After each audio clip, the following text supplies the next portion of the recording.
Mu minsi iheze umukuru w'igihugu yaravuze ijambo ritangaza abatari bake. Yivugiye ko ari umuswahili, ati araswahira. Igihe yakoresha ayo majambo yariko arerekana ibicumuro yahora akora, atako avyita yuko ari ibicumuro vyeranda. Twabateguriye rero umwihwezo tubanje gusesangura ayo majambo yakoresheje.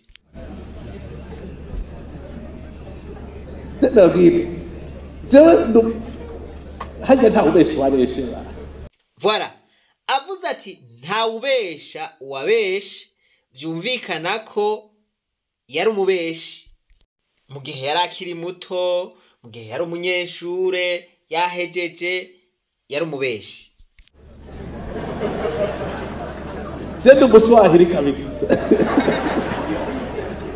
Ataha rero, mwebwe ntavyo muzi, jenda umuswahili. Iri jambo rero umuswahili ni jambo ribaho. Iri jambo turaza kurisigurira hamwe n'ayandi mu buryo bwimbitse.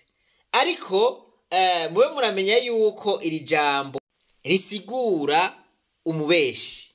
Murumva yuko ubu abivuze muri kubu, akavuga yuko ari umuswahili, kare yari yabivuze muri kahise. Aterega abasha ntawubesha uwabeshe. Mu gihe rero avuze ati ndi umuswahili akavyemeza muri kubu, dusha tuvuga duti ntawubesha uwubesha. Reka twibananirize wamaye inka. Uno musi twiga mu giswahili imbere. Ariho nigeze kubwira ubuswahili, nabandika narabwira ubuswahili bwaje. Je kubera ubu singisoma, mu minsi yari narakunda gusoma cyane. Ndi muri faculté muri droit. Je nararabe ibitabo twari dufise droit ku bitabo bine umenye. Nivyo gabukene, byari ibitabo bine. Niyo washobora gutwara mu cumbi wawe. Muga nkabona yuko narimwe gutwara nk'ibitabo 15, nkabona none ko ari bike abandi banyeshuri nzoheza ibi saga bantanze bijya. Ivyo mfise nabisoma gushika hasa y'ijoro. Hanyuma ku murango kaza gusoma ivyo muri bibliothèque bya bindi ntabifitiye uburenganzira. Mu majambo make ariko arasigura ukuntu yahora akora. Bon, reka ndeke gukoresha ijambo ubube gito. Reka mvuge nti ariko arerekana ukuntu yahora akora ibitari vyo. Bimwe ndafise uburenganzira bwo gusoma mu ijoro. Hanyuma rero ngaca ngenda nkatura bya bitabo vyiza mwumve ubujanja bwanje ubuswahili. Ati mwumve ubujanja bwanje ubuswahili bwanje. Reka ndagaceko ntituze kukibagira. Mswahili mjanja, ayo majambo asigura ikintu kimwe. Yose asigura ububeshi. Turavyiga imbere. Ngaca mfata bya bitabo ngaca kubisomera muri poli de kwababukene. Umunyeshure muri droit abonye muri poli de ataraba hirya, ntagaharaba ntamenya ko ari igitabo ciwe, nkabisoma. Voilà, urumva yuko ibitabo vyo muri droit yaca bitwara mu bitabo vy'abiga amasiyansi. Murumva yuko bagenzi we baje kubirondera nabo kugira ngo bige, barabirondera bakabibura, nawe yabipanze ahantu mu vyo muri siyansi, akaja kubisubizayo ari uko vyose yahejeje kubisoma. Mu gihe vyagenda uko, ikintu gica kigaragara nuko umukuru w'igihugu yikunda cane. Iyumvire kunyegeza ibitabo nka 3 canke 5 canke 8, kandi murazi yuko udashobora no gusomera ibitabo 2 rimwe, ariko agaca binyegeza abandi babikeneye, ati binzobinyegurura canke nza kubinyegurura ari uko nahejeje kubisoma. Sinibaza ko uwo munsi yaca bisomera rimwe, kuko ntivyoshoboka. Uko nibaza jewe, ndibaza ko ata muntu yoshobora gusoma ibitabo 3 canke 4 ku munsi. Vyumvikana ko yabishiriyo akazara biraba buke abandi bakabiraba bagahebura, bakazoza kubibona we aza yarahejeje. Nijoro kaza gusoma ibintu byo mu cyumba. igiheze muga ku wa mbere baca bagaruka gushiraho ordre mu bitabo bagaca bigarukana saa 9 ntawa ntanga kwinjira muri bibliothèque je gushika byo bitabo byose mpeje kubisoma. Murumva yuko iyo myifato atari yo gukenguruka kuko yari imyifato yo kwikunda cane. Ubwo so Swahili no ico ari cagicumuro ceranda. Voilà, birumvikana ko ari ubuswahili yaba ariko aragira nabi. Ngaha rero umukuru w'igihugu aciye avuga ngo ni igicumuro ceranda, mu yandi majambo asiguye ko yariko aragira ibintu vyiza. Vya bintu bibi yariko arakora ariko arakorera abandi arahejeje kuvyeza. Reka rero ndababaze bantu b'Imana barundi kazi kwavyejeje. Ngaha abanyeshure bo muri kaminuza canke muri sogondere boca bagira bati mukuru w'igihugu iki kintu yakivuze kabisa, reka natwe dutangure kugikora. Bagaca batangura gukora ubuswahili nk'ubwo umukuru w'igihugu yahora akora, bagatangura kunyegeza ibitabo abandi babikeneye. Ubwo abantu b'Imana ntimwumva yuko bwoba ari ubukozi bw'ikibi? Ko ndababaza, bwoba ari ubukozi bw'ikibi canke ko bari kugira neza? Rero umukuru w'igihugu ibi yahora akora ntivyari vyiza, ntiyari guca abigira ibicumuro vyeranda ngo avyeze. Ahubwo yari kuvuga ati je nahora nkora amanyanga, nahora nkora ibintu bibi, mugabo naravyihanye, ntihagira umuntu n'umwe azobikora nkuko nahora ndabikora. Mwico gihe yaba yerekanye akarorero keza, ariko mu gihe aciye avyeza vyumvikane ko n'abandi banyeshure bashobora kubikora bakabikora nkuko yahora bikora, bigaca vyitwa ibicumuro vyeranda. Rero nibaza yuko ibi bintu atari kubigira ibicumuro vyeranda kuko kwari ukwikunda kurengeje. Jewe mererwe neza nze kuronka amanota, abandi nabo bagombe baronke esheke, kanatsinda batariko bariga baca batakaza umwanya, ivyo bigaca bituma baronka amanota mabi. Rero nkavuga nti umuntu yumvise ibi bintu akaja kubigira amenye yuko azoba ariko aragirira naba abandi.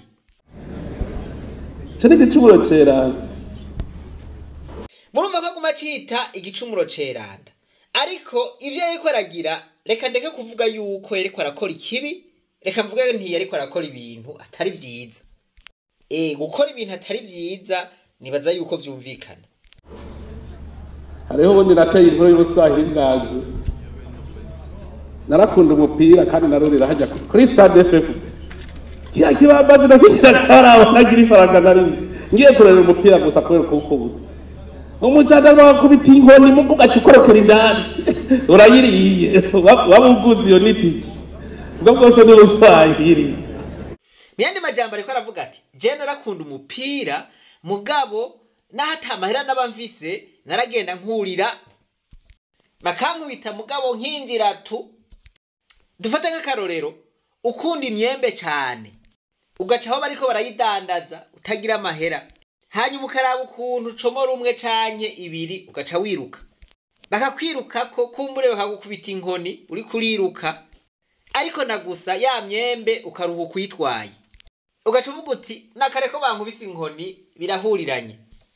Imvugo nka mwenizi nukuza turazitondera tukamenya n'ingaruka zishobora gutera. Muyandi majambo ubugize uti jewe ico nifuza gushikako, ico ngomba gushikako ndagishikako naho noca mu nzira atarizo.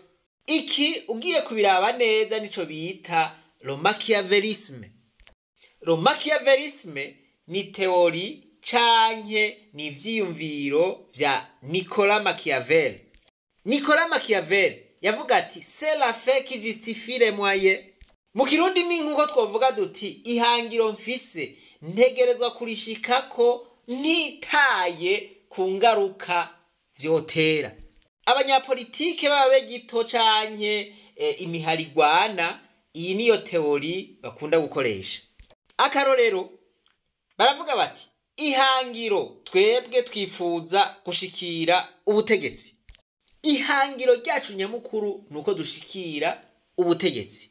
Bagaca bafata rero bagatera amabombe, bagacucagira amabombe igisagara cose canke igihugu cose, n'inshuti n'abagenzi bakagomba bakagendamwo mugabo igikuru kuri bo bagashikira bwa butegetsi.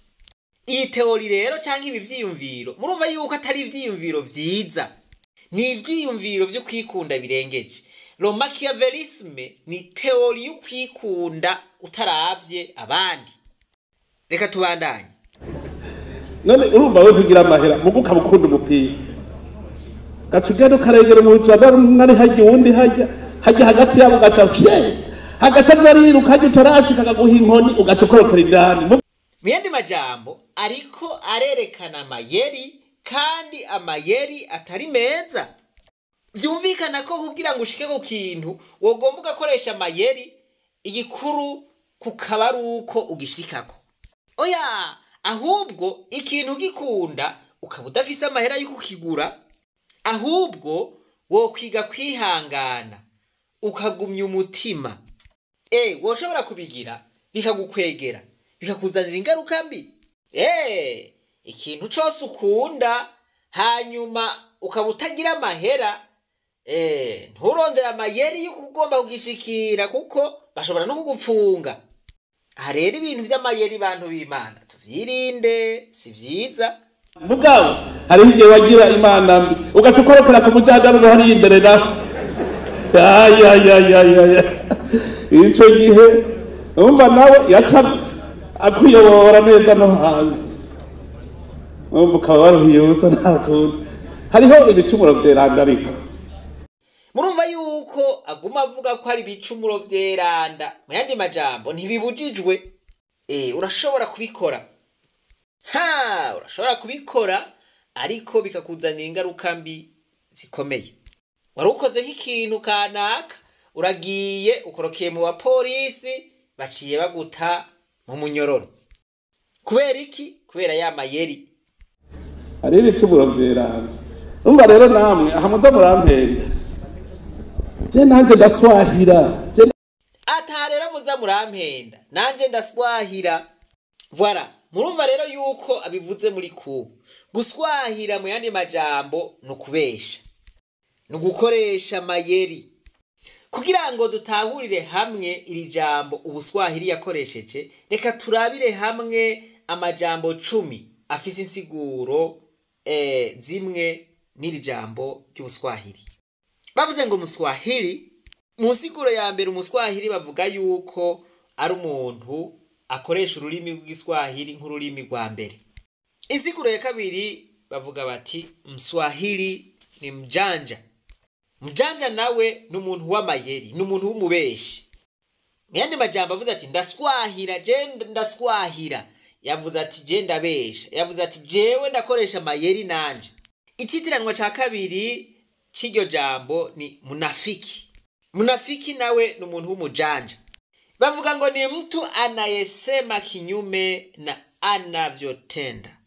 Mtu anayetoa ahadi kisha asitimize. Ngo n'umuntu avuga ibinyuranye n'ivyo akora. Ngo n'umuntu asezerana ntashitse. Munafiki kandi ngo n'umuntu w'indyarya. N'umuntu akwereka ko ariko aragufasha mugabo vy'ukuri atari ko aragufasha. N'umuntu ashobora kugutwengera mugabo vy'ukuri hari akantu kari muri we. Uwo niwe biyita munafiki. Icitiranwa ca kane ni jambazi. Jambazi arashobora kuba umuntu yibisha ikigwanisho, ariko insiguro ya kabiri ni mdanganyifu canke mjanja. Byose bigaruka kuri mjanja. Insiguro ya gatanu mjanja, mswahili ni mdanganyifu. Mdanganyifu murumva yuko ari umubeshi. Icitiranwa ca gatandatu ni hila. Hila naco ni mdanganyifu nyene. Icitiranwa c'indwi ni baramaki. Baramaki ni mtu anayejifanya kuwa anajua kitu au jambo na hali hajui. Ngo n'umuntu yigira ko azi ibintu kandi atavyazi. Icitiranwa c'indwi cha mjanja ni mzushi. Mzushi ni mtu mwenye tabia ya kusema mambo yasiyokuwa kweli. N'umuntu afise ingeso yo kuvuga amajambo atarayukuri. Icitiranwa c'umunani ni kengo. Kengo nawe ni mdanganyifu, numubeshi nyene. Icitiranwa c'icenda ni utapeli. Utapeli ni nka escroquerie, kwescroka abantu. Icitiranwa c'icumi ni uragayi. Uragayi nayo ni ujanja canke mlagayi ni mjanja. Murumva yuko aya majambo yose agaruka ku kintu kimwe, ku kintu c'amayeri, ku kintu c'ububeshi. Umukuru w'igihugu yavuze yuko ayo mayeri yose yakoresha akiciga, kandi arasubira arivugira ati jewe ndi umuswahili ndaswahira, no kuvuga ngo nubu ayo mayeri arayakoresha. Rero mwumve bantu b'Imana, mu gihe umukuru w'igihugu yoba ari umunyamayeri, abatwara nabo bakaba ari abanyamayeri bamurabirako, kuko bavuga ngo umwera uvi bukuru ugakwira hose. Abanyagihugu bagasha bamwigirako aya mayeri ariko aravuga. Mwumva mu gihugu vyosha bigenda gutega wampaye inka. Aha rero mwibuka akajambo narababwiye nti naho umukuru w'igihugu avyiyemerera ko ari umubeshi canke ko ari umunyamayeri, jewe naho mwogirante sindavyemera, ndarindiriye kubiraba. Je sindavyemera vraiment. Je gushika ubu nemeza ko umukuru w'igihugu atamayeri afise, kuko yoba afise amayeri kumengo vyogorana gamuta. Ndababwiye nti je sindabibona, ndarindiriye. Gushika ubu sinovuga ngo ni ndyarya, ngo ni mnafiki, ngo ni mjanja, ngo ni muswahili. Eka vrema naho yavyivugiye hariho akantu ndindiriye kuraba. Je sindabona neza ko ari umubeshi. Ako niko kazokwerekana ko umukuru w'igihugu ari mjanja, ari mnafiki, ari mswahili canke ari umuntu w'ukuri, ari umuntu w'intungane, ari umuntu w'umushinga ntahe, umuntu w'ijambo, umuntu akunda igihugu, umuntu akunda abanyagihugu, umuntu abumvira impuhwe. Ariko rero naho birukaga wampaye inka, reka twumve umuhinga nawe ingana bivuga. Mu gihe umukuru w'igihugu arinze yivugira ko ari umunyamayeri, naho biruko je reka ndindire. Reka twumve uyu mwigisha mu vy'uburongozi, twumve ico atubwira. Mana yanje. Ikintu gituma uburongozi bumera neza gituruka mu mico iranga uwo murongozi. Uti mu mico iranga uwo murongozi? Aka kantu kumengo karagumye. Namwe niko muvyumva abagabo?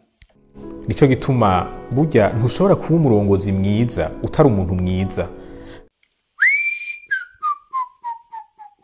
Mwigisha tubwire neza, uturi umuntu w'amanyanga biragora yuko ugira uburongozi bwiza? Aka kantu kumengo sindagatahuye neza gabasha. Hariho ibintu bibanza kukuranga nk'umuntu imbere yuko biha uburongozi bwawe ubutore. Reka tugarukirize ngaho icigwa, nizera yuko mwatahuye. Utatahuye atwandikire muri commentaire, kumbure tuzomusubiramwo icigwa. Ariko Imana nibahezagire cane, ibarinde ubuswahili, ibarinde utuntu tw'amayeri. Eka twese ibiturinde. Ahasigaye reka twibananize rwa rugendo rwacu, maze tugaruze umunezero Satani yatunyaze. Umuntu atarashika mw'ishuri ry'abarundi bose turamuhaye kazi. Ntimwibagire ryasango ry'itariki 12 z'ukwezi kwa kabiri riregereje.